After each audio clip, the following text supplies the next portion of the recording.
Assalamualaikum warahmatullahi wabarakatuh. Teman-teman, kembali lagi di channel YouTube saya, Khairun Imam. Gimana nih kabar kalian? Semoga kita semua selalu diberi kesehatan, kemudahan, dan juga limpahan rezeki dari Yang Maha Kuasa, teman-teman ya. Nah, di video kali ini kita akan melihat bagaimana Ahmad Kozzinuddin yang beberapa hari belakangan ini semenjak aksi demonstrasi yang berujung kerusuhan itu pecah, kita tidak pernah melihat batang hidungnya loh. Dia tidak ada di konferensi pers Roy Suryo. Dia tidak ada di acara bedah buku Roy Suryo CS. Ya bersama dengan Rizwan lah mungkin ya. Berdua ini hilang teman-teman. Tapi ternyata hari ini saya menemukan sebuah video di mana memperlihatkan si Kozzinuddin marah-marah, ngamuk-ngamuk di kejaksaan. Dan sepertinya dia tidak diterima sama sekali oleh kejaksaan. Waduh. Memalukan sekali kuasa hukum ini ya. Selain itu teman-teman, kita juga akan melihat seperti apa curahan hati dari seorang ojol yang memberikan pandangan serta pendapat mengenai Anies Baswedan, mengenai Pak Jokowi, dan juga mengenai Mas Gibran mungkin ya. Nanti kita simak videonya. Dan terakhir, kita punya sebuah kabar yang sangat baik bagi kalian, bahwa Dasko, Wakil Ketua DPR RI, sudah menghentikan ataupun stop tunjangan gede dari anggota DPR. Dan juga ada kabar baik nih dari RUU perampasan aset. Tapi sebelum kita mulai videonya, jangan lupa like, subscribe, dan share. Dan tanpa perlu berlama-lama lagi, mari kita mulai videonya berikut ini. Widih, ibu berjilbab pink yang menjadi simbol perlawanan dan perjuangan rakyat katanya. Waduh. Tapi mau menurunkan Prabowo, waduh gimana tuh? Terus mau menaikkan Anies, waduh. Ibu ini mau ngapain nih? Mau bakar listrik kah? Prabowo turun, gantinya Anies. Itulah teriakan Ibu Ana, sosok ibu berjilbab pink yang sekarang digunakan sebagai simbol perlawanan. Saya ingin bertanya kepada kalian yang mengatakan bahwa yang diambil adalah semangat perjuangannya. Apabila Ibu Ana ini mengatakan Prabowo turun, gantinya Syahroni, apakah tetap akan kalian gunakan simbol perlawanan brave pink ini? Dan coba pikir, kalau dari awal simbol ini lahir dari suara-suara partisan, apakah masih layak disebut bahwa simbol ini netral? Simbol gerakan rakyat itu idealnya bersih, bisa mewakili siapa saja. Tapi kalau dari awal simbol itu diambil dari suara partisan, semangat demokrasinya itu menjadi hambar. Karena begitu agenda masuk, perjuangan yang tadinya milik bersama malah berubah menjadi milik kelompok tertentu. Waduh. Yang menjadi pertanyaan, apakah ibu itu anak abah? Dan apakah yang demo itu anak abah juga? Kok bisa gitu anak abah memaki-maki presiden, memaki-maki polisi, sampai tadi mau bakar-bakar listrik? Memang anak abah begitu teman-teman? Nggak ada kesimpulan, nunggunya kapan, ya sudah kami pamit. Dan kami sampaikan saja kepada publik, pelayanan kejaksaan negeri buruk. Asik. Karena sudah menerima, menjanjikan koordinasi. Tadinya saya husnuzon, mau menunggu. Tapi pengalaman kawan-kawan sempat sampai jam 5 sampai pulang nggak dilayani. Itu kan membohongi publik sama saja. Iya, makanya saya ingin pastikan. Oh, jangan ngegas-ngegas kau. Jangan ngegas-ngegas. Nah, kamu kan tadi bilang katanya bentar lagi. Aku tanyakan pastikan sebentar lagi jam berapa, kau nggak bisa balas. Kalau kau bisa bilang nggak bisa, ya nggak apa-apa gitu loh. Yang baik-baik. Nah, pastikan. Ini institusi publik ini. Kita awalnya sopan, tapi kalau lama-lama diperlakukan nggak layak begini ya, menjadi punya hak kita marah sama pelayanan kejaksaan negeri. Ini orang di mana-mana marah-marah loh, di mana-mana ngamuk loh. Saya nggak bisa membayangkan teman-teman, ketika nanti Polda Metro Jaya mengumumkan nama-nama tersangka dan klien dia ini si Roy CS kemudian menjadi tersangka. Saya nggak membayangkan bagaimana ngamuk-ngamuk dia nanti di Polda Metro loh. Itu yang kita mau tunggu teman-teman. Gimana dia marah-marah di Polda Metro nanti. Oh, kita mau membantu fungsi kejaksaan untuk menangkap terpidana. Kita bukan mau melakukan kejahatan gitu loh. Sebentar lagi udah ada setengah jam kita di sini tadi. Diusir loh, nggak dilayani loh. Dan sebelumnya kawan-kawan kita dijanjikan sampai jam 5 sore nggak ada kejelasan gitu. Kasian banget antum ya. Santai. Kami yang bekas tentara yang lulusan akademi militer itu, ya termasuk tadi yang Luhut dan sebagainya, di sana kita dituntut bener kejujuran dan tanggung jawab. Pak Luhut itu menurut abang jujur gak? Tidak. Sejak di militer apa sesudah keluar dari militer tidak jujur? Setahu saya paling setelah keluar dari militer. Walaupun di militer juga tidak jujur. Saya tahu ada beberapa hal tidak jujur. Kalau Pak Hendro Priyono misalnya? Ini orang ya sama juga lah kurang lebih. Ya 11-12. Anda jujur nggak? Hah? Anda jujur nggak?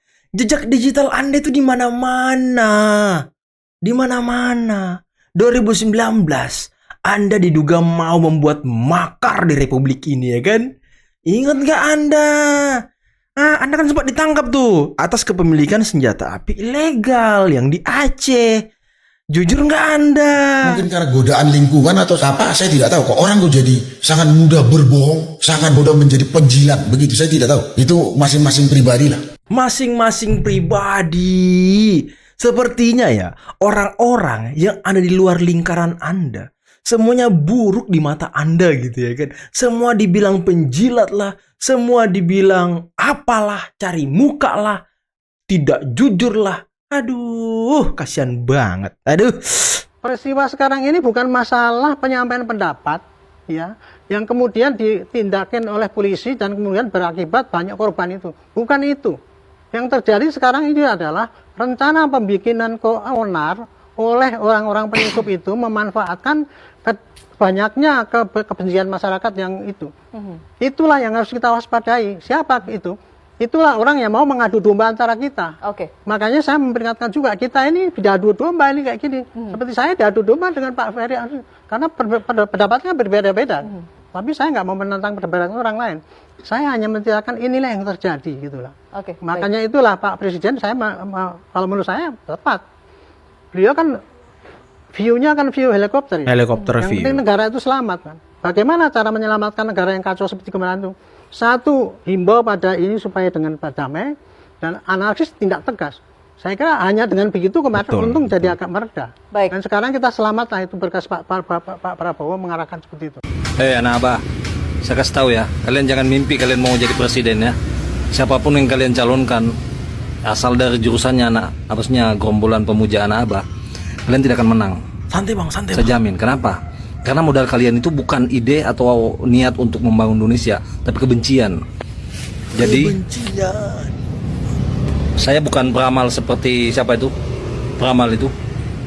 Tapi saya belajar dari sejarah, saya membaca pola. Saya membaca pola, sederhana saja. Jadi rata-rata presiden kemarin, pemilihan presiden, ya sejak Jokowi itu, pilihan saya menang terus. Ini saya membaca pola, saya tidak membaca bilang Tuhan, bukan, enggak. Tuhan itu tidak berpolitik. Tuhan itu apa? Karena kita semua berdoa. Jadi Tuhan itu maha adil. Nggak usah bilang Tuhan berpihak sama saya, Tuhan tidak berpihak sama kamu. Nggak. Tuhan itu maha adil dan Tuhan itu tidak berpolitik.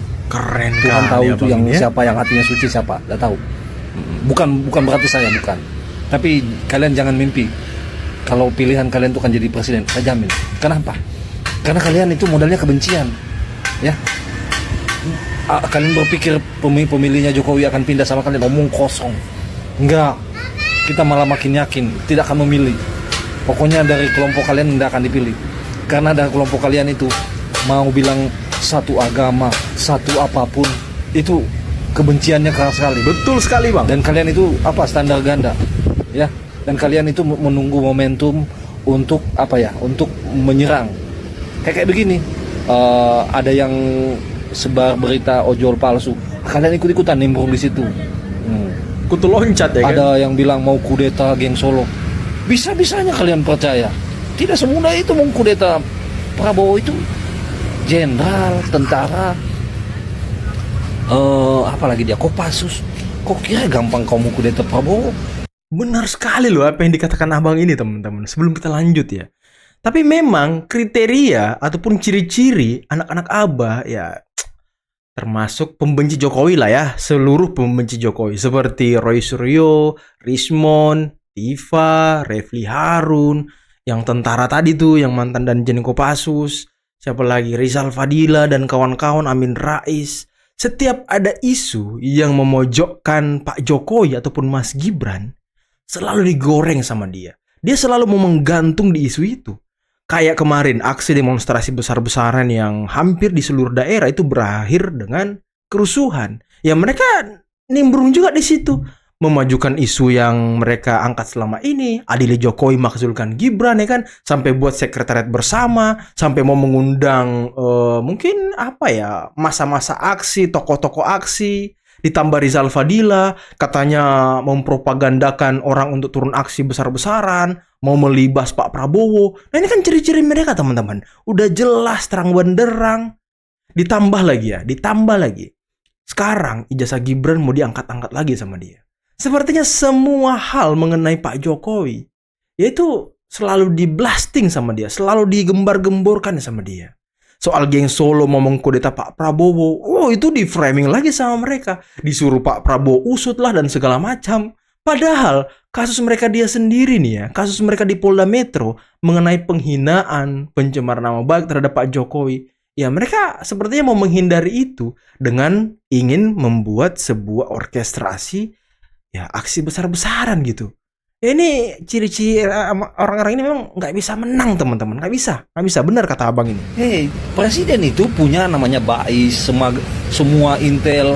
Saya kemarin muat polisi loh, nggak kelihatan polisi. Jadi nggak usah, kalian nggak bisa lawan negara, ya. Untuk saat sekarang nggak bisa, karena itu adapun bilang demo-demo tidak organik. Kenapa saya bilang tidak organik, tidak kompak? Coba lihat yang turun ke lapangan, nggak ada mahasiswa, nggak ada alma mater, nggak ada, tuntutannya nggak jelas, ya. Apakah saya mendukung DPR? Enggak.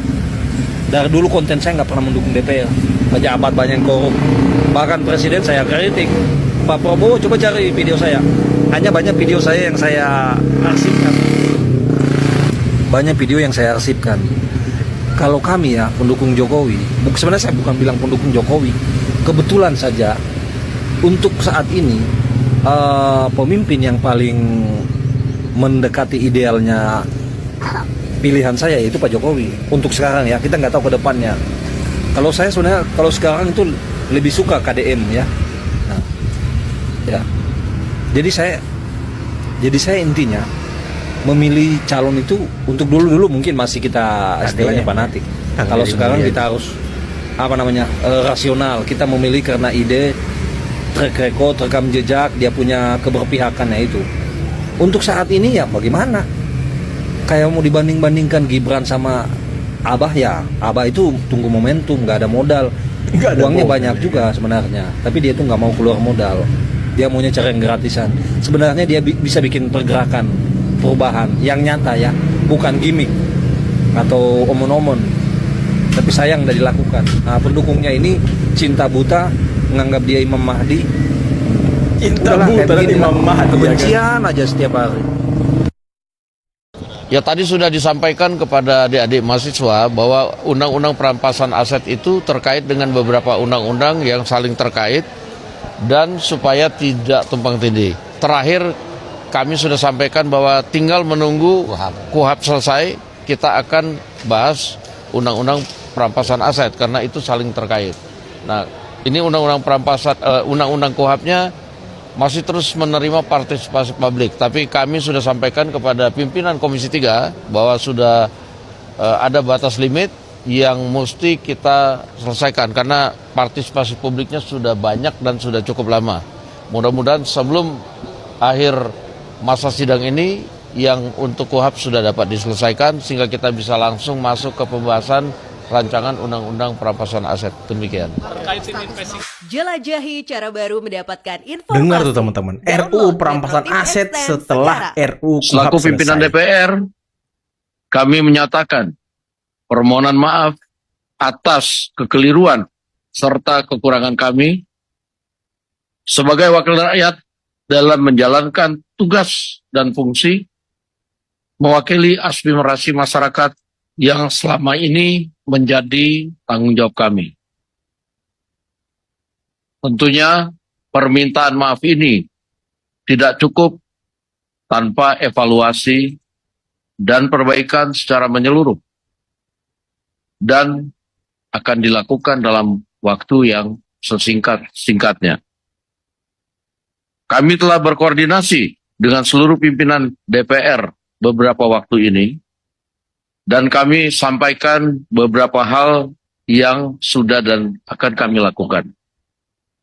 Pertama, melakukan evaluasi menyeluruh terhadap tunjangan anggota dewan dan khusus untuk tunjangan perumahan dihentikan terhitung sejak tanggal 31 Agustus 2025. Dihentikan Yang kedua, tunjangan perumahannya, teman-teman. Tunjangan moratorium kunjungan kerja atau perjalanan dinas luar negeri anggota DPR serta melakukan efisiensi untuk kunjungan kerja di dalam negeri. Nah, itulah tadi teman-teman beberapa video yang bisa kita simak, yang bisa kita saksikan pada kesempatan kali ini. Dan ini juga merupakan kabar yang sangat menggembirakan bagi kita semua. Di mana RUU perampasan aset sudah menemukan titik terangnya. Akan dibahas setelah RUU KUHP selesai. Karena ya ada korelasi dari RUU ini. Biar tidak tumpang tindih teman-teman. Nah, ini kita harus kawal bersama-sama karena ini bisa menyelamatkan bangsa kita dari tangan-tangan jahat para koruptor. Dan lagi tadi, Don Dasko, Wakil Ketua DPR, juga menjelaskan bahwa tunjangan rumah di stop untuk DPR. Efisiensi untuk perjalanan dinas juga dilakukan. Waduh, ini sudah sangat luar biasa nih ya. Sebuah langkah maju dari pemerintahan, teman-teman. Ayo kita kawal pemerintahan Prabowo Gibran sampai selesai. Kita dukung Pak Prabowo, kebijakan Pak Prabowo yang pro terhadap rakyat. Ini yang kita butuhkan teman-teman ya. Dan tadi, bagaimana pendapat kalian tentang ibu yang berjilbab pink, Power Ranger pink, yang menjadi simbol perlawanan, simbol perjuangan. Tapi omongannya itu aduh, mau menjatuhkan Pak Prabowo, mau menggantikan Pak Prabowo dengan Anies, mengatakan Pak Prabowo itu hewan dan lain sebagainya, mau membakar fasilitas umum juga tadi, gardu listrik tadi, aduh gimana ibu ini? Simbol perlawanan kok merusak gitu. Simbol perlawanan kok mau menaikkan Anies jadi presiden gitu. Ini anak abah yang siapa-siapa gitu. Dan Kozinudin, waduh saya terkaget-kaget teman-teman. Melihat Kozinudin tiba-tiba muncul. Langsung marah-marah di kejaksaan. Apaan ini Kozinudin nih? Katanya nggak dilayani lah.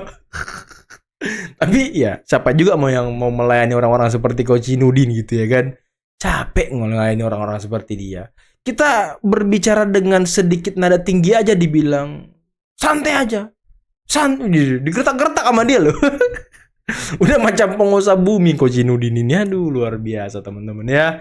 Aneh-aneh aja. Dan ya seperti itulah tindak tanduk ataupun kelakuan gerombolan pembenci Pak Jokowi. Ya kita bisa lihatlah punya standar ganda. Standar gandanya apa teman-teman? Ketika Pak Jokowi dituduh ijazahnya palsu, mereka berbondong-bondong menyerang ijazah Pak Jokowi. Dan ketika pendukung Pak Jokowi melakukan counter dengan membongkar kepalsuan ijazah dari Rismon, ya ini kan sudah beredar di mana-mana teman-teman. Ya mereka tutup mulut gitu. Ditambah ya dugaan kepalsuan S3 dari Tifa, Rismon dan lain sebagainya. Mereka tutup mulut. Dan si Purnawirawan tadi juga sepertinya standar ganda juga. Semua orang yang berada di lingkaran mereka, yang bukan kawan mereka, ya dianggap pembohong, dianggap penjilat, dianggap ceboker. Tapi ya orang yang di dalam lingkarannya, wah dipuja-puja, dibilang pejuang, dibilang aduh udahlah teman-teman. Ini standar-standar ganda yang terus dipertontonkan oleh gerombolan ini. Tapi ya udahlah teman-teman, saya udah malas sama mereka. Cukup sekian dulu video kali ini. Jangan lupa like, subscribe, dan share. Dan tanpa perlu berlama-lama lagi, saya akhiri. Billahi taufiq wal hidayah. Assalamualaikum warahmatullahi wabarakatuh. Bye-bye.